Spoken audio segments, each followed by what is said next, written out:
Hi everybody, Charlie here. This week it's episode 124 of the Cherry Podcast. This week we recap the big show in Sydney, the Hobby Hangout. We look at Slab Snobs. Do some people disregard certain grading companies? And we look again at which are the best 90s inserts. Plus, we answer your questions live. Thanks for listening, and we'll see you on the next episode. Bye. AJ, hi, Card Bros, Tony Collect, Maybe.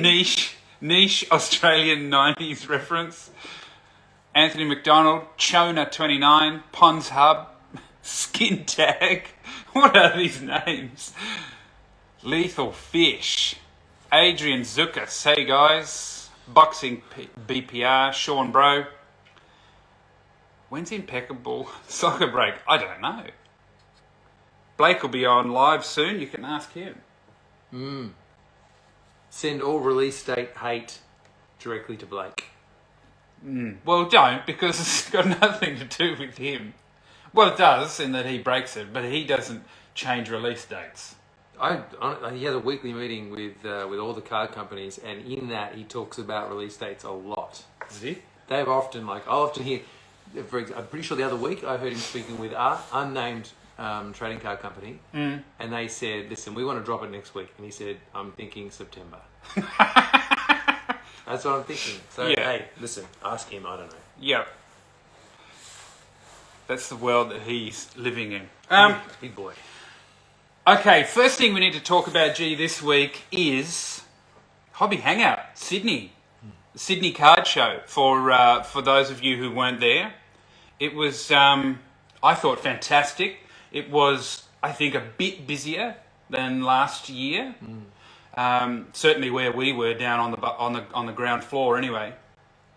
Lots of people, down on the ground floor.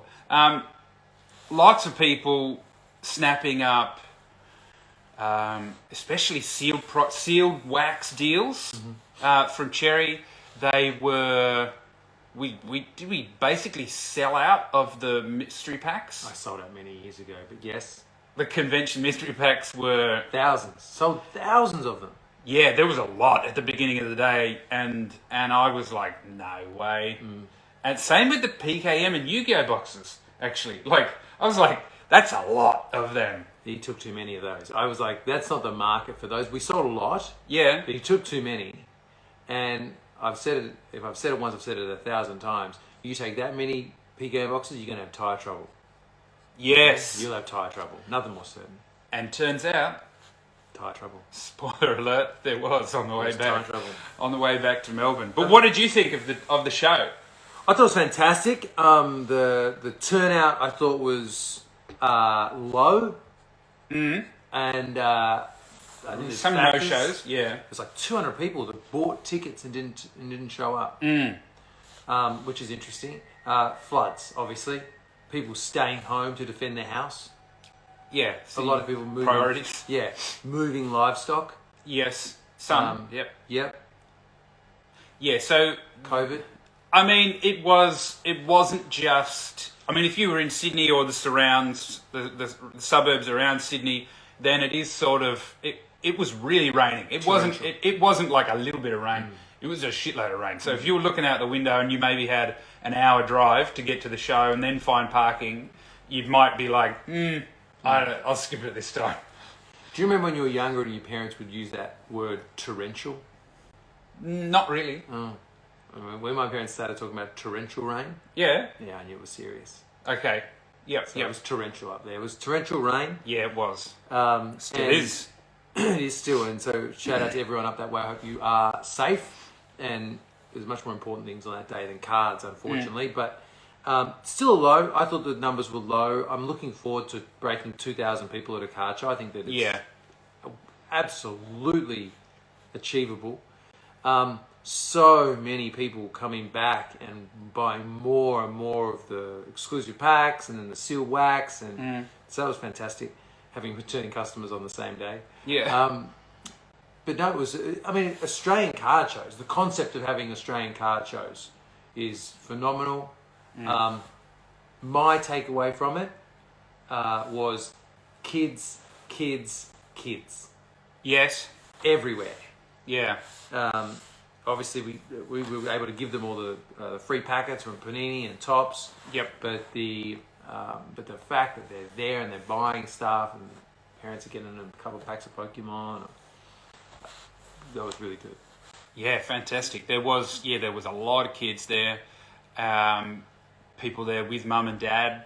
So it was fantastic to see, and it was fantastic to be able to, put a pack of cards like that from Panini into their hands, and as it happens, record some of the great cards that they ended up pulling. It was fantastic. Joe, who we met on the Friday night before, says a different venue, more parking, and better weather. There'll be 2,000 plus people. I agree with that. I'm not a fan of the venue very much, but you got to do what you need to do to start things off. Yeah. At the moment, I assume they've just got relationships that Yeah. they fill the venue X amount of times a year, and I think that when it can be a standalone show on its very own, and you can start building things around it. Yeah. Different venue, but the venue was fine. Yeah. Yeah, if I'd gone there, a few years ago at the card show, I'd have been very, very happy with it. Melbourne venue's better. Yeah, it's better. It's better to have everything all in one space on one level, I think. Anyway, I'm sure the guys at the Hangout will be looking around to see wherever they can improve things. But what did you think about the? Give us some numbers on the deals that got done on the day, because Dale, unlike Melbourne, the line of people looking to sell did not end. He didn't dent it. It was basically there all day in Sydney. Yeah. Whereas Melbourne, the last hour and a half, it looked like all the sellers had dried up. Well, But on Sydney one, it didn't stop. I did a lot in Melbourne. I'm much faster. Yeah. Much faster. But no, he's good. Dale's good. Damien's. Dale's good. Yep. We bought about $500,000 worth of cards off me. What? Yeah, fine. That's like 5 times more than Melbourne? Or 3 times? $500,000. Wow. Why? I think the market's different. I think more people are going, I'll sell now. Yeah. In Melbourne, everyone was very much in hodl phase. Yep. It was a different time back then. Yes. Just, 4 months ago? But the bit that was really interesting, the amount of people that wanted more money for Formula One, poorly graded Formula One rookie cards of guys. Of literal who's. Well, not literal, they well know that, but they wanted more money for them than Jordan rookie cards. Infinitely more money. Like Jordan BGS 7 versus this guy's BGS 7. And they want 10 times the amount for the Charles Leclerc. Right. Very, very interesting. Chocolate Eclair. Yeah, so that was one of my interesting. I was like, Wow. wow, I don't know what planet these Formula One guys are on, but Yeah. sure as hell, Elon hasn't gotten there yet. Yeah. Wow, okay. People overestimating F1. And it's graded so poorly. I think that you can ask massive money for 2020 Topps Formula One cards if they're a PSA 10. Yeah. Because there ain't any, okay? Spoiler alert, there ain't any. Yeah. And you're about as much chance of speaking to me as this person who's called 3 times in the last minute, Yep. okay? 0. Boxing BPR, when are you guys coming down to Melbourne? We're in Melbourne. The store is in Melbourne. You can always visit us at 115 Batman Street. Extended hours now. It is, yeah, 9 to 4. And the next Melbourne show is in August. Yes. So we'll be back at the Melbourne Hangout in August. Big day. Make sure you get along to the store on the Saturday. Yes, that's always a special day. Time-honoured day. That day at Cherry. So it was $500,000 is what we're going with. Yep. $500,000 at the Hangout of cards, collections purchased. That's big. Yes. Where are they going to go? What's going to happen with them? Well, about a quarter of those will go off to grading. Yeah. Okay. Yeah. About a quarter of them will go directly into cherry pies and gems. Yes. People love them. A quarter of them will be listed. Yep. And then the other quarter are like slabs and stuff that we need to assess, and they're really difficult because the slabs are often damaged or scratched, and then some of them are slabs and companies that we don't really recognise. The pricing is very difficult when you start to get to slabs. It's a lot of work. Yeah. Well, it was great. It was great. It is great to get out there amongst that many collectors and see it all firsthand. So it was great. Hobby Hangout. See you again next year, Sydney. Next up, we've got Prism, new Prism basketball, which is obviously super late, is meant to drop tomorrow. Pushback. Coming out tomorrow. What are your thoughts on it so far that you can say before sort of the release date? Well, I mean, I'm waiting for a checklist. There's no checklist yet? No checklist yet. I'm really interested to see who's in this 75th anniversary set. Yes. I think I just feel that the rookies are so mediocre that, and Prism is a rookie-driven product. When we had a bad rookie class in Prism, when we had the Giannis rookie class, it was awful. Prism really struggled. The other year we had an awful rookie class was 16-17 where it was Simmons. Simmons held it up on his broad shoulders for many years, but it was awful otherwise.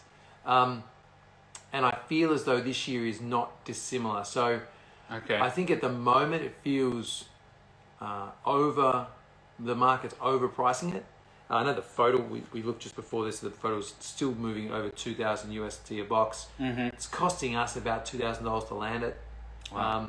So the hobby price, I think, is going to stick around 2.5. But I just can't see this rookie class holding up, which means that this 75th anniversary insert set, which looks pretty good on the sell sheet, if that's got some big names in it, then I think that could be the chase card. Similarly, how last year had that 12-13 throwback card. Yeah, that was nice. Yeah, but otherwise, I think that it's going to be a long year for Prism.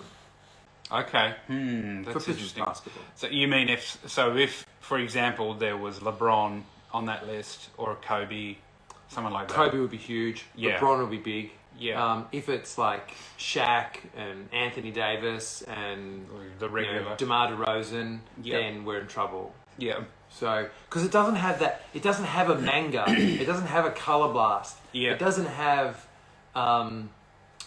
this suite of amazing little treats that the NFL version of it has. And I think that in these sort of, what do you call them, prospector years, where like people are like maybe Kay Cunningham, maybe Scotty Barnes, maybe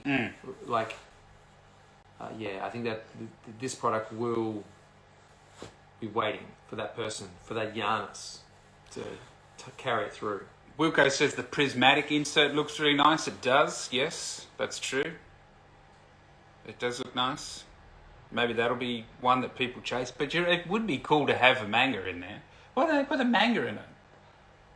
What was it? It's in Prism Well, football. we're going to Panini headquarters in what, July? August. Big old End of July? question. Let's ask them. Hey, Paul Wax. Panini. Why? Please, no can manga? we have the manga? And the guy who creates the NFL one, he's meeting with us, so he will be able to explain that exactly. Different collectors, from what I hear. Okay. Basketball collectors, different. All right, cool. Now, the next topic that I had written down for us is one that I saw, I think I took from our Facebook group, actually, was about sleeping on SGC slabs.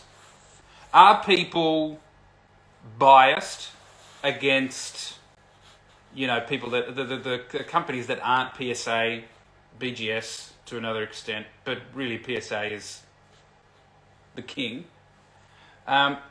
Do people sleep on SGC? They've been around for a long time. Like, they've been grading maybe 30 years.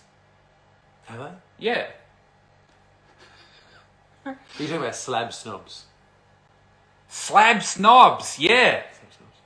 Yeah, Slab Snobs. I'm not going to buy anything that isn't a PSA 10.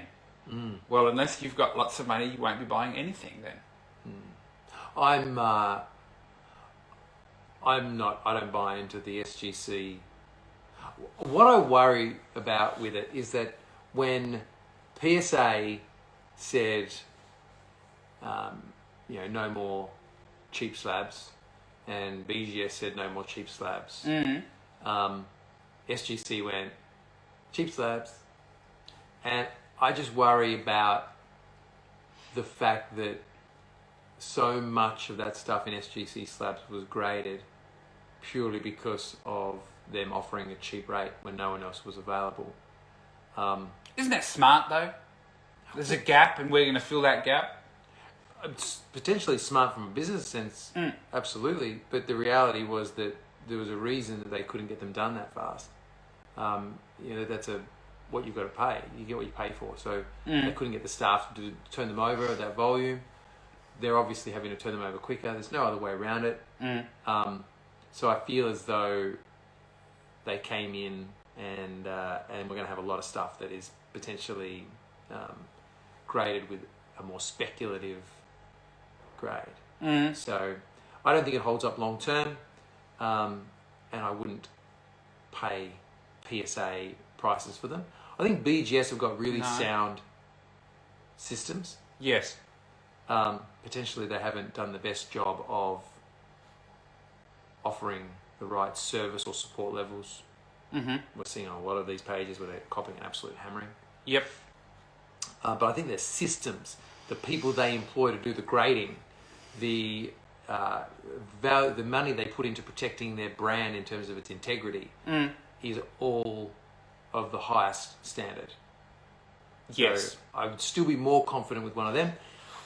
And I've said it a dozen times on our show, I think that the CSG is the absolute sleeper. They've got a fantastic relationship with PWCC, which will continue to get their slabs to market. This little piggy went to market. And get their slabs in auctions of good cards. And I think that they have historically been a highly trusted gaming card grader. So I think that should carry through. SGC, no, you can have it. Oh, wow. You can have it. Brutal. Okay. CSG, certainly in the TCG space, have been around forever. Yeah. Like, you often see you'll see more CSG than PSA. Yes. If you're talking gaming cards. Oh, absolutely. Yeah. And good relationships. Yeah, that's true. Good relationships. All right. Well, one more topic that I have before we look at we've got 7 questions, which is good. The last topic for me, this is another one that I've stolen from Twitter. People are talking about it now in card chat with Suze from Golden Auctions. I think she's at Golden Auctions now. Yes. She's been there for a little while. She runs card chat every week. And this week they're talking about 90s inserts, which I know you love to talk about. They are trying to find what is the best 90s insert. Oh, well, I'm glad. Listen, good for them. When they find it out, let us know. And then let's just put that, no more, that topic, it's done, in the shelf, solved. Yeah. Okay? Yeah. Yeah. Yeah. People still ask about it, though. They still like to ask about it. I don't know. They like to talk about it. So we have to talk about it. So talk about it. Dance, monkey. So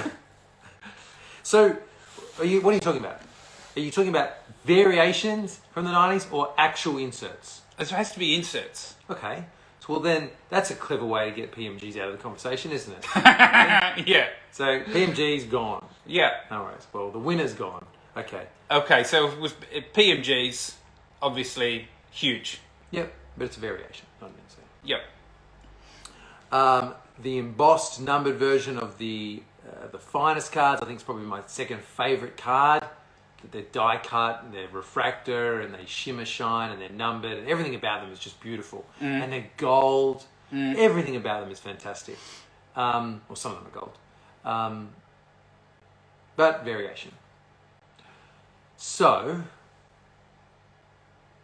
that only leaves Jambalaya, the Fusion, Metal Fusion, Yes. and I think that's it. I can't think of any others that were... You think it goes to Jambalaya? Well, doesn't matter. You release anything in a Jambalaya now, it's worth money. Like, you can release, I don't know, who's an absolute cannonball can have a Jambalaya in an upcoming Marvel set, and it's $100 card. Yep.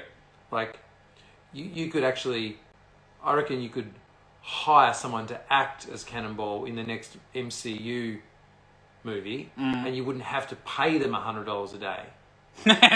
Yeah. Yeah. It's like, well, listen, no one cares about your character, okay? So just stand there. So, I think it's a one-horse race. Maybe the Metal Fusions I like more because they're sort of that minimalist, one colour, all these things going, they're really pretty, I find. But Jambalaya, they're a Gaudi card. Yeah. I think, I'm probably telling this story incorrectly, but DJ, who's the head of Panini now, or one of the absolute top guys there, been in the hobby since the start, basically, as long as we can remember anyway. Pretty sure he was at Fleer when they designed it. And if he was telling me the story correctly, and listen, my memory's not that great these days, but if he was, then I believe that the general consensus was shittest insert ever created. Really? Yeah. And Okay. no one's going to like it. And Yeah, this is super dumb. yeah, dumb, Gaudi, like, who's going to like that? Yeah. And the people that pushed for it were like, we think it's going to hit. And, of course, it hit. Yeah. Home run. Yeah. Who is in the Jambalaya that you see if you come into the store? If they come into the store, you're like, we can't let this leave the store. Oh, I don't care. I'll let anything leave the store. Like Jordan, obviously. I think I've seen the Jordan. There's a Jordan slabbed one maybe in Melbourne that we have. No? Maybe it's raw then. Kobe. Not the 90s one. No? We might have a 2000s one. Oh, okay. 97, 98 would be more money. Well, it could be, I don't know, 150, 200,000. Right, okay. Expensive car. Yeah. Kobe, almost bought a Kobe once. We've got the Rodman. So the Rodman was the one with his like leg kicking right up in the air. It looks really cool. Yep. It's a Bulls one? Yep. Must be. Yeah, there's definitely, I think any of them you'd try to buy because they sell, they're a little bit like gold. They always seem to go up in price. Always terribly scented, terrible damage on the back. The edges are black, which makes them hard to grade. A lot of fakes. Oh, really? Yeah, a lot of fakes. Very hard card to get a really good version of, which, when you get to this point in the game, is why people pay overs, because they love that sense of... It's like that view. It's like when you know that your view from your apartment can't get built out. You're like, Yeah. I can see St Kilda Beach, guaranteed, next 100 years. Yeah. As opposed to I can see like the room that's 5 feet away. Yeah. So, Okay, so it's Jambalaya, Head and Shoulders. yeah, Jambalaya, like Platinum Port, or I think they call the Metal Fusion, the numbered ones. Really, really pretty card. Okay. Well, there we go. We won't need to talk about that topic again. Yeah, done, tick. You can let Suze know that too, and she can probably just close the book. Yes. Yeah. Close the poll. Yeah, shut it down. Your questions. Let's have a look. There's Wiggy says, will cherry stock Beyblades? What is this thing with Beyblades? Who was showing us the Beyblades? Somebody was showing. There was Dale. He was watching. He said he claimed it was a live world championship, which looked like it was happening in a park somewhere. I was like, that probably sounds about right for Beyblade, actually. I can see like a park, all these kids playing Beyblades, and then Dale rocking up with some sort of arm get up. Yeah. And like coming over and just dropping his Beyblade, and like, the kids are falling over. Yeah.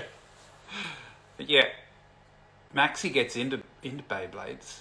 He loves it. From Multiverse, who always has great questions. Where's my question gone? There it is. What was the rarest or most expensive card you picked up at the Hangout? Did you see many of them? I didn't. I did see a lot of them. We picked up a bunch of Kobe autos again. Okay. People selling Kobe autos. I feel like they're getting out too early. We picked up a Anthony Hardaway and a Anthony Hardaway Gold Stars. What's that? Gold Ultra Stars. So the Gold Ultra Stars were one of the Fleer inserts as well. I think Fleer insert. And there's a silver version and gold version. Gold version very rare. They're a really, really beautiful card.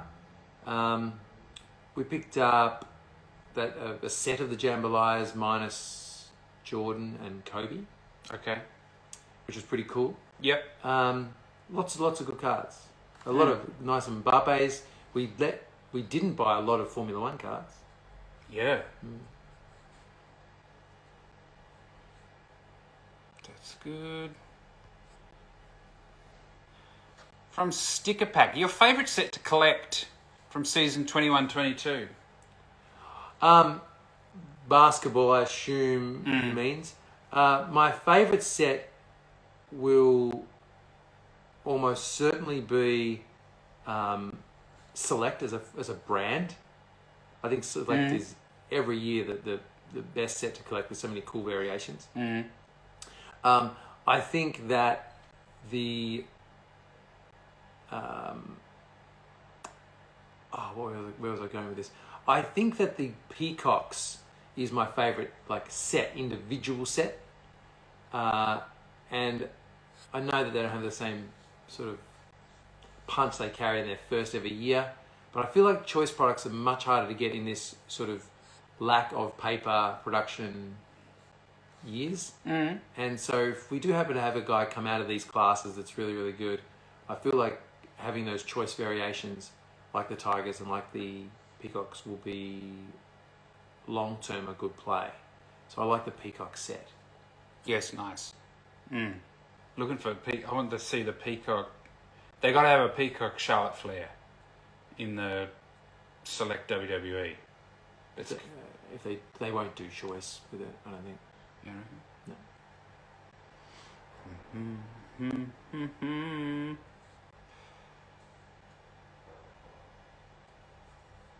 From Khaled, hey G, will you be going live more in the near future? Asking a person who works during the time that most breaks are done. Craving live breaks or just live streams? Little Grayson live streams, because they're interesting. People enjoy them. Yeah, we've definitely got a vision to have a lot more content. In terms of live breaks, I think we've definitely got an opportunity to do a morning show, which we haven't been able to execute at this stage. But I think that is a goal to get that done in the next 12 months. Will I be going live more? Probably not. It's getting... I would like to, and I'd planned to, and I thought that I would be able to with the with this move to Tasmania.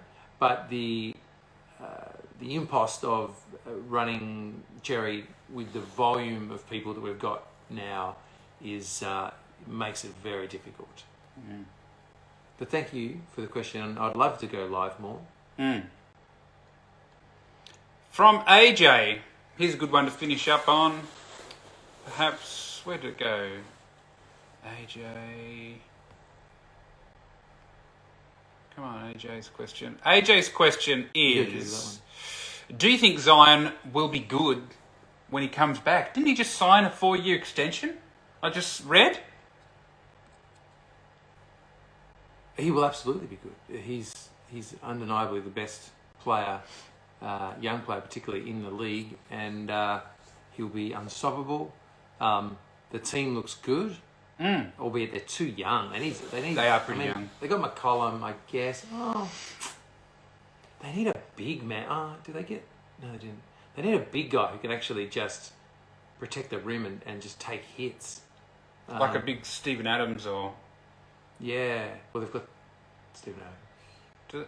Isn't it the Thunder? No. He's the Pelicans. So they do. Oh, okay. Yeah, I'm an idiot. So they're stacked. They're winning the NBA Finals. Yeah, well, there you go. You heard it here first. Zion. Yeah. First full season wins an NBA Finals. Yeah. Mason retires. Let's get the questions again. I just want to check. Yeah. Scroll down. I thought I saw... Was there another good one? Oh, I thought I saw someone's name, but it wasn't.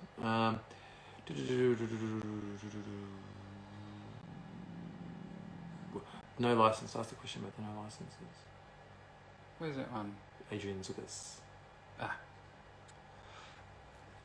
Adrian Zucker says, I've got autos from 22 Leaf Pro Set. Players like Fatih, KDB, Benzema. Does no license hurt long term?